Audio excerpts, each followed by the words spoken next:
Pertanyaan pertama dari SR623 ANS. Ustadz, dalam banyak ayat Al-Quran, sosok ayah sering digambarkan sebagai penuntun, pemberi arah dan pelindung spiritual bagi keluarganya. Betul. Tapi sekarang banyak anak muda yang tumbuh tanpa sosok atau figur ayah nih. Iya. Entah karena secara fisik atau nggak ada, tapi apakah benar kalau figur ayah itu sangat besar pengaruhnya terhadap spiritualitas seorang anak? Iya, sangat jelas. Ya, jadi kalau kita kembali ke Quran ya, diskusi seorang ayah dengan anak itu lebih banyak daripada diskusi seorang ibu dengan anaknya dalam Al-Quran.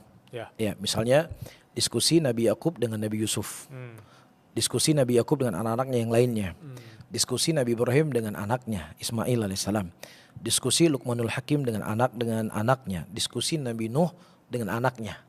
Nah, sementara diskusi ibu dengan anak itu sedikit. Dalam keadaan interaksi seorang ibu dengan anak itu lebih banyak.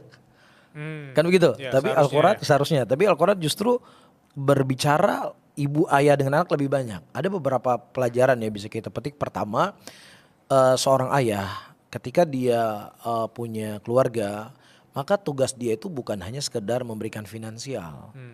Ya saya kan sudah memberikan finansial, saya sudah kasih jajan, saya sudah kasih sekolah, udah urusan kamu. Dia ngomong sama istrinya, urusan kamu, ngurusi anak-anak kamu. Ya. Ini salah, ini sebuah kekeliruan. Coba Bilal bayangkan, mungkin saya sering menyampaikan pengajian ya, dan sering tanya ke orang tua, bapak khusus kepada bapak-bapak kira-kira kalau punya masalah dengan anak, itu biasanya disampaikan lewat si ibu atau langsung ngomong kepada anaknya.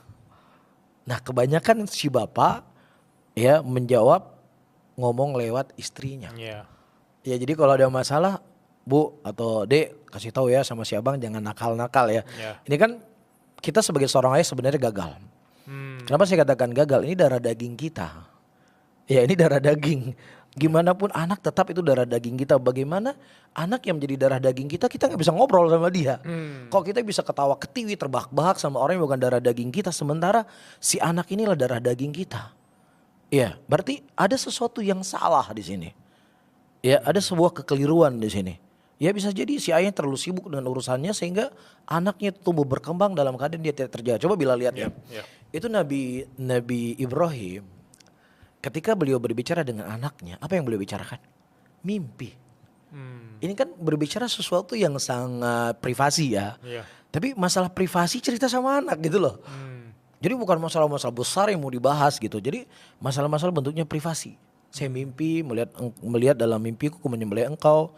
Demikian juga Nabi Yusuf. Beliau cerita sama ayahnya, dia curhat sama ayahnya. Kalau aku melihat dalam mimpi bulan dan matahari dan bintang-bintang sujud kepadaku.